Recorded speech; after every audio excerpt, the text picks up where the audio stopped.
तो आज हम बात करने वाले हैं सोलो लेवलिंग के एपिसोड 5 के बारे में।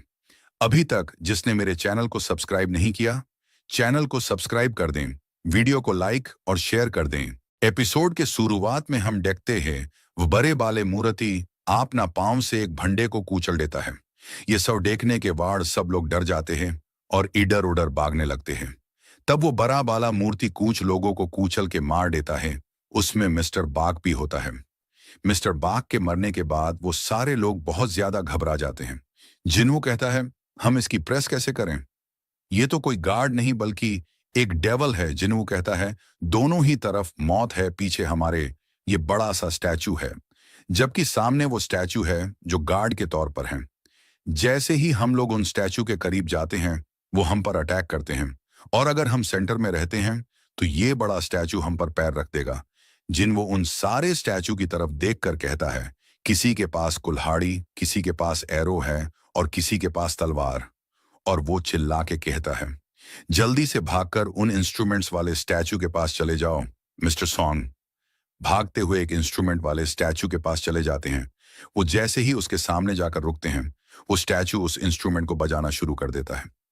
मिस्टर सॉन्ग अपने बाकी के टीम मैच से भी कहते हैं, ये लोग हम पर अटैक नहीं कर रहे, जल्दी से इंस्ट्रूमेंट वाले स्टैचू के सामने जाकर खड़े हो जाओ। वो सारे लोग इंस्ट्रूमेंट्स वाले स्टैचू के सामने जाकर बैठ जाते हैं और वो इंस्ट्रूमेंट्स बजना शुरू हो जाते हैं। मिस्टर किम भी जाकर एक इंस्ट्रूमेंट वाले स्टैचू के सामने बैठ जाते हैं और रोना शुरू कर देते हैं, क्योंकि वो मिस्टर बाग की मौत की वजह से बहुत ज्यादा दुखी होता है। जिन्हों जूही का हाथ पकड़ा होता है, वो दोनों इकट्ठे होते हैं। जिन्हों भागता हुआ जूही को अपने साथ लेकर एक इंस्ट्रूमेंट वाले स्टैचू के सामने जाकर खड़ा हो जाता है और कहता है, जल्दी से इंस्ट्रूमेंट बजाना शुरू करो। लेकिन वो इंस्ट्रूमेंट नहीं बजाता। जिन्वू और जूही बहुत ज्यादा घबरा जाते हैं और कहते हैं, आखिर ये बज क्यों नहीं रहा? जूही रोना शुरू कर देती है और जिन्वू से कहती है, कहीं ऐसा तो नहीं कि एक स्टैचू के नीचे दो लोग इकट्ठे नहीं खड़े हो सकते? अगर हम दो इकट्ठे खड़े होंगे तो ये नहीं बचेगा। जिन्वू को जैसे ही इस बात की समझ आती है, जिन्वू जूही का हाथ छोड़ देता है और भागता हुआ दूसरी तरफ चला जाता है और जूही से कहता है कि यहीं पर रहना, तुम सेफ रहोगी। वहीं उन स्टैच्यू के आगे एक स्टैचू होता है। जिन्वू भागता हुआ उसकी तरफ जा रहा होता है। जिन्वू को लगता है शायद उसके पास एक म्यूजिकल इंस्ट्रूमेंट है, लेकिन वो बड़े वाला स्टैचू उस पर पैर रख देता है। लेकिन जिन्वू बड़ी मुश्किल से उसे डॉज करता है और भागता हुआ उस बड़े से स्टैचू के पास पहुंच जाता है। मिस्टर सॉन चिल्लाकर उसे कहते हैं, तुम गलत स्टैचू के सामने हो, जल्दी से वहां से निकलो। असल में उस स्टैचू के पास कोई म्यूजिकल इंस्ट्रूमेंट नहीं बल्कि एक शील्ड होती है। जिन्वू उसके सामने जाकर गिर जाता है और वो स्टैचू अपनी शील्ड के साथ जिन्वू पर अटैक करता है। जिन्वू फिर से रंगता हुआ दूसरे स्टैचू उसकी तरफ जाता है और कहता है, मुझे इंस्ट्रूमेंट वाला कोई स्टैचू ढूंढना होगा। और साथ ही वो अपने गॉड से कहता है, अगर वाकई में कोई गढ़ है तो मेरी मदद करो। मुझे कोई ऐसा इंस्ट्रूमेंट वाला स्टैचू दे दो जिससे मेरी जान बच सके। जिन्वू कहता है, अभी मैं मौत और जिंदगी के बीच खड़ा हूं। मेरे हाथ में जिंदगी की डोर है जो कि बिल्कुल टूटने वाली है। लेकिन साथ ही वो रेंगता हुआ एक स्टैचू के सामने पहुंच जाता है। वो स्टैचू वाली औरत गाना गाना शुरू कर देती है, जिसकी वजह से जिन्वू की जान भी बच जाती है। और ये स्टैचू इस कमरे का लास्ट इंस्ट्रूमेंट वाला स्टैचू होता है।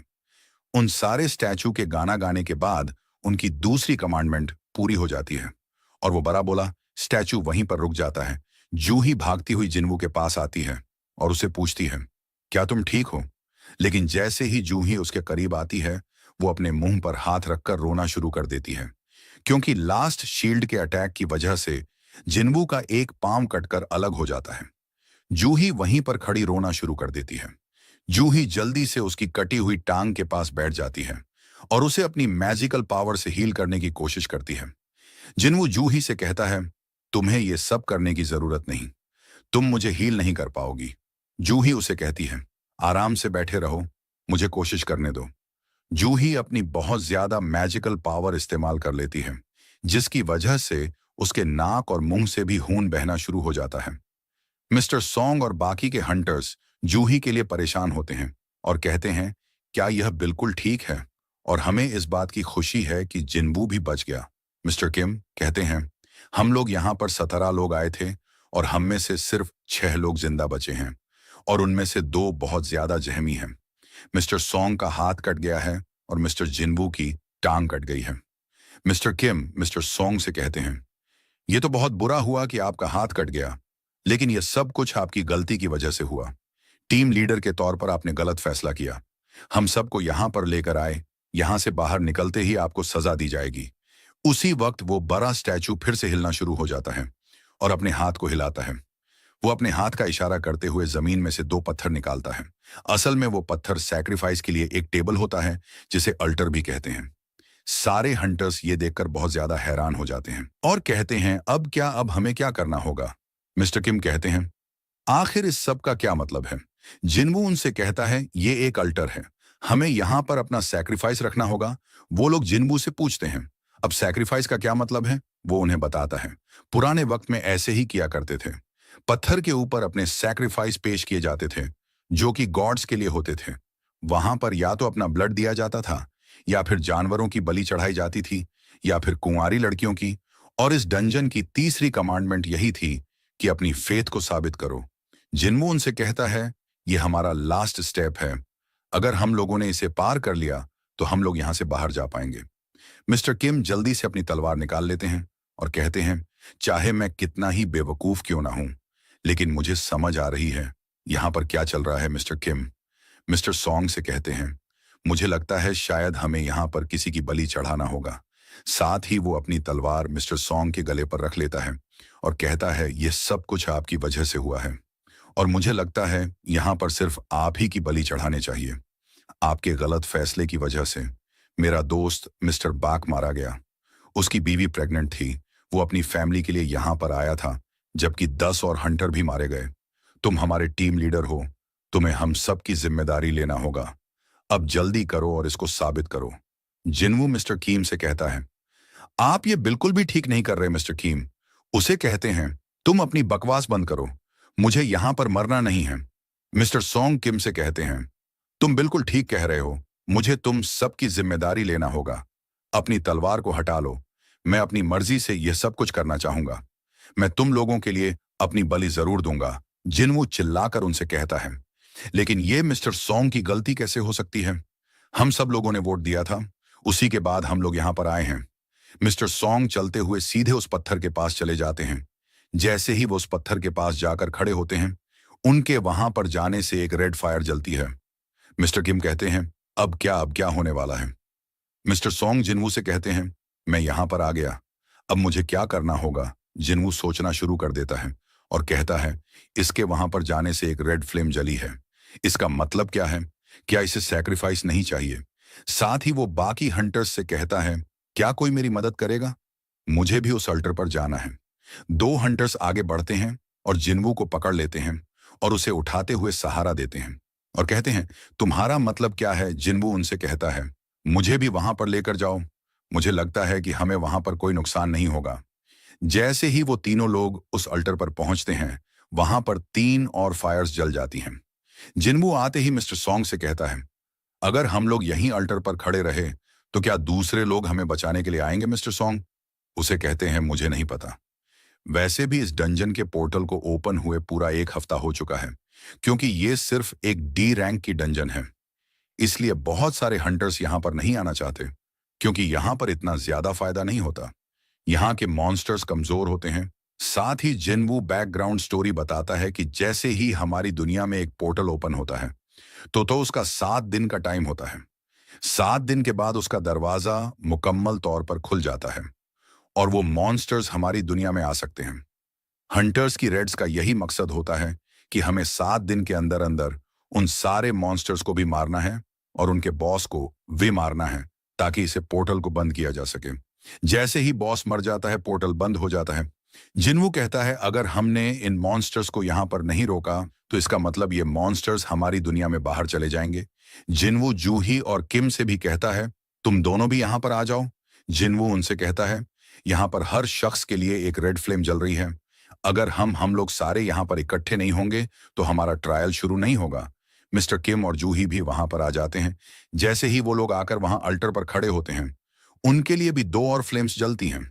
टोटल 6 फ्लेम्स हो जाती हैं और फिर साथ ही एक बड़े से दायरे में ब्लू रंग की फ्लेम्स भी जलती हैं और जैसे ही वो ब्लू रंग की फ्लेम्स जलती हैं, दरवाजा खुलना शुरू हो जाता है। मिस्टर सॉन्ग और मिस्टर किम ये देखकर बहुत ज्यादा हैरान हो जाते हैं और कहते हैं, दरवाजा अपने आप कैसे खुल गया? क्या इसका मतलब हम लोग यहां से जा सकते हैं या फिर यहां पर कुछ और होने वाला है? और साथ ही उन ब्लू फ्लेम्स में से एक फ्लेम बुझ जाती है और उसके बुझते ही वो स्टैचू जो कि दूर दीवारों के साथ खड़े थे, वो आगे बढ़ना शुरू हो जाते हैं। मिस्टर संग और मिस्टर किम चिल्लाकर कहते हैं, अब क्या होगा? ये लोग तो हमारी तरफ आ रहे हैं। एक एक करके वो ब्लू फ्लेम्स बुझना शुरू हो जाती है और वो बड़े स्टैचू उनके करीब आना शुरू कर देता है। जिन वो फिर से अपने दिमाग का इस्तेमाल करता है और उसे समझ आती है कि जितनी देर हम लोग इन स्टैचू की तरफ देखते रहते हैं, वो स्टैचू खड़े रहते हैं।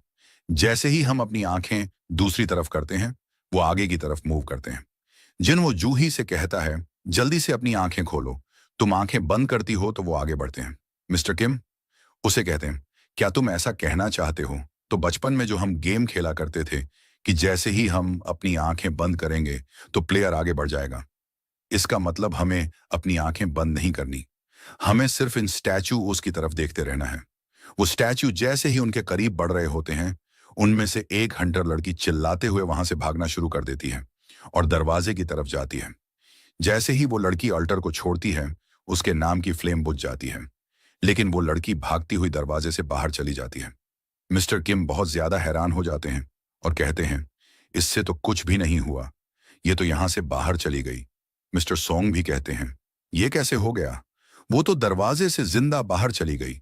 एक बंदे के कम होने से सिर्फ दरवाजा थोड़ा सा बंद हुआ है। जिनवू सोचते हुए कहता है, आखिर इस सब का क्या मतलब हो सकता है? जैसे ही हम 6 लोग इस अल्टर पर खड़े हुए, 6 के लिए एक एक रेड फ्लेम जली। इट ब्लू फ्लेम्स थी, लेकिन ब्लू फ्लेम्स अपने आप ही खत्म होना शुरू हो गई। जैसे हीलर दरवाजे से बाहर चली गई, उसके नाम की रेड फ्लेम खत्म हो गई, जिसकी वजह से दरवाजा थोड़ा सा बंद हो गया। यह दरवाजे का खुलना एक ट्रैप हो सकता है। सबसे पहले हमने लॉर्ड की पूजा की, उसके बाद हमने उसकी प्रेस की। अब हमें अपनी वफादारी साबित करनी है। क्या हमें यहीं पर खड़े रहना चाहिए?